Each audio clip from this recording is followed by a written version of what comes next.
نوز job, ناک کی surgery کو میں مطلب ان لوگوں کے لیے جن کو پتہ نہیں ہے، یہ تو میڈیکل ٹرمنالوجی ہے رائنوپلاسٹی. رائنوپلاسٹی بھی دیکھیں 2 قسم کی ہوتی ہیں، جس میں ریکنسٹرکشن ہوتی ہے اور ایک کاسمیٹک ہوتی ہے.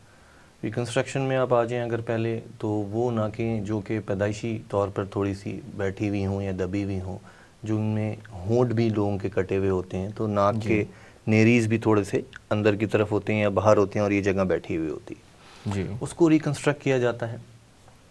بعض اوقات ہمارے پاس بہت سے پیشنٹس ایسے آتے ہیں جو کہ رورل ایریا سے ان کا زیادہ تعلق ہوتا ہے، جن کی دشمنی کی بنا پر یا عزت کی بنا پر ناک کاٹ دی جاتی ہے. اچھا. وہ ریکنسٹرکشن کے ذمے میں آتی ہے. اس میں پھر ہم پورا فور ہیڈ سے ایک فلیپ لے کر ناک کو ریکنسٹرکٹ کرتے ہیں، اور مطلب جتنا ڈیفیکٹ ہوتا ہے، اگر اسکن کا ڈیفیکٹ ہوگا اسکن ریپلیس کی جائے گی، ٹیشو سافٹ ٹیشو کا ہوگا وہ ریپلیس کیا جائے گا، اس کے ساتھ بونی اور کارٹلیجز ڈیفیکٹ ہوگا، وہ سارے ڈیفیکٹ اسی حساب سے کریکٹ کیے جائیں گے. اس کے برعکس کاسمیٹک سرجری میں جب ہمارے پاس کلائنٹ آتا ہے، زیادہ تر اس میں فیمیل کا عنصر زیادہ شامل ہوتا ہے، کہ یہاں پہ لوگوں کا کانسیپٹ یہ ہے کہ ناک ذرا پتلی ہو اور کھڑی ہو. کوکیشین نوز جس کو کہتے ہیں، جو کہ باہر لوگوں کی ہوتی ہے. ایشین نوز زیادہ تر تھک ہوتی ہے. تو زیادہ تر جو گرلز ہمارے پاس آتی ہیں ان کی یا تو ناک تھوڑی سی پھیلی ہوئی ہوتی ہے یا آگے سے اس کی ہڈی چوڑی ہوتی ہے. تو ہم سے آ کے وہی کہتے ہیں کہ یہ جو ہماری سائڈ والز جن کو کہتے ہیں ان کو کم کر دیں، ہمارے جو نتھڑے جن کو نیریز کہتے ہیں وہ وائڈ ہیں ان کو کم کر دیں. تو جہاں تک پاسبلٹی ہوتی ہے ہم ان کو ری ایشور کر کے وہ سارا کام کرتے ہیں. کیونکہ رائنوپلاسٹی ایک، اور بلکہ پوری پلاسٹک سرجری اور پلاسٹک سرجری کاسمیٹک سرجری ایک ایسی چیز ہے جس میں لیول آف سیٹسفیکشن جو کلائنٹ کا ہوتا ہے بہت ہائر سائڈ پہ ہوتا ہے. وہ سمجھتا ہے کہ میں پلاسٹک سرجن کے پاس گیا ہوں تو پتہ نہیں میں کیا بن کے نکلوں گا. تو ہمیں اسے کانسل کرنا پڑتا ہے، ری ایشورنس کرنی پڑتی ہے، اس کو اپنے لیول پہ لے کر آنا پڑتا ہے کہ آپ کا اتنا پرسنٹیج رزلٹ آئے گا، اتنے عرصے میں آئے گا. کیونکہ رائنوپلاسٹی کا رزلٹ گریجولی آتا ہے، سڈن ایک دم نہیں آتا ہے، تقریباً 6 months to 8 months تک فائنل رزلٹ آتا رہتا ہے. تو اس میں سب سے پہلے اگر کسی کی ناک کی ہڈی چوڑی ہے اور ڈپریس اس کا برج ہے، تو اس میں سب سے اچھا آپشن یہی ہوتا ہے کہ اس کو ایلیویٹ کیا جائے. وہ ہم بون گرافٹ لیتے ہیں، جسم کے بہت سے ایسے حصے ہیں جہاں سے ہم فری بون کا گرافٹ نکال سکتے ہیں اور اس کو اندر ایلیویشن کے لیے ہم ڈال دیتے ہیں. اس کے علاوہ اب امپلانٹس بھی آگے ہیں جو کہ سلیکون کے ہوتے ہیں، تو آپ کو گرافٹ لینے کی ضرورت نہیں پڑتی، اب ویسی انسیجن دے کے اندر اس کو انسرٹ کر دیتے ہیں جس سے ان کا برج ریز ہو جاتا ہے. اگر آپ کو فرنٹ لک چینج کرنا ہے ناک کا، یعنی کہ اگر ناک تھوڑی سی موٹی ہے یا پھیلی ہوئی ہے، تو اس میں پھر اوپن رائنوپلاسٹی کی جاتی ہے کہ ناک کو یہاں سے کھول کے اٹھایا جاتا ہے. اور دیکھیں ناک کی مثال، کیونکہ آپ نے یہ بڑی اچھی بات کی، کیونکہ لوگوں کو کاؤنسلنگ بڑی امپورٹنٹ ہوتی ہے. رائنوپلاسٹی ایک ایسی چیز ہے کہ اس کو میں مثال یہ دیتا ہوں کہ جو اندر کا جتنا بھی فریم ورک اس میں موجود ہے، it's just like the hanger. اب اگر آپ ایک ہینگر لے لیں، اس کے اوپر آپ ایک کمبل ڈال دیں گے تو کچھ نظر نہیں آنا.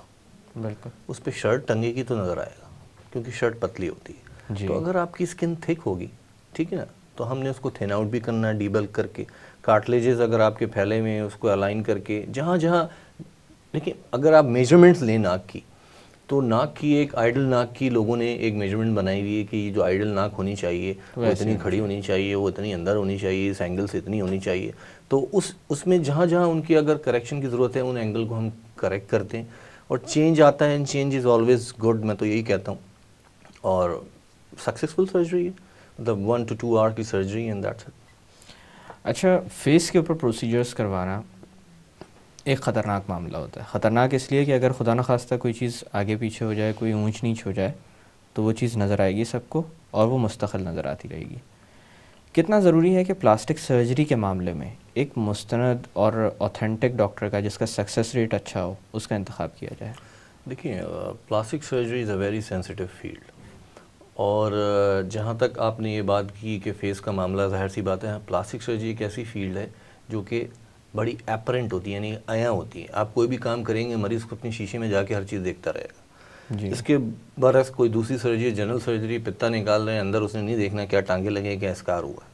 You got my point. تو پلاسٹک سرجری بڑی واضح ہوتی ہے، تو پیشنٹ کانشیس بھی رہتا ہے جب تک اس کا فائنل رزلٹ نہیں آ رہا، کیونکہ رزلٹ آنے میں تھوڑا سا وقت لگتا ہے.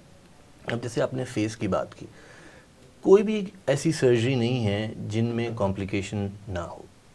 کمپلیکیشنز ہوتی ہیں جبھی کتابوں میں آتی ہیں. بلنڈرز نہیں ہونے چاہیے. There is a difference between complication and blunders. اور ایک چیز ہوتی ہے سیکول.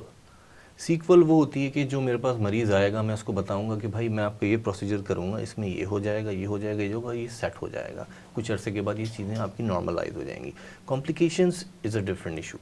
تو اگر آپ کوالیفائڈ ہیں اور آپ کا ٹرن اوور اس کلائنٹیج کا زیادہ ہے تو ظاہر سی بات ہے آپ کا سکسیس ریٹ زیادہ ہوگا، کمپلیکیشن ریٹ کم ہوگا. تو فیس کا معاملے میں تھوڑا سا میں تو یہی کہوں گا کہ کوئی بھی آپ کے پاس اگر مریض آئے تو سرجن کا کام یہ ہے کہ اگر وہ سمجھتا ہے کہ اس میں یہ چیز اپلیکیبل ہے اور اس سے اس پیشنٹ کو فائدہ ہونا ہے تو وہ اس کو کرے.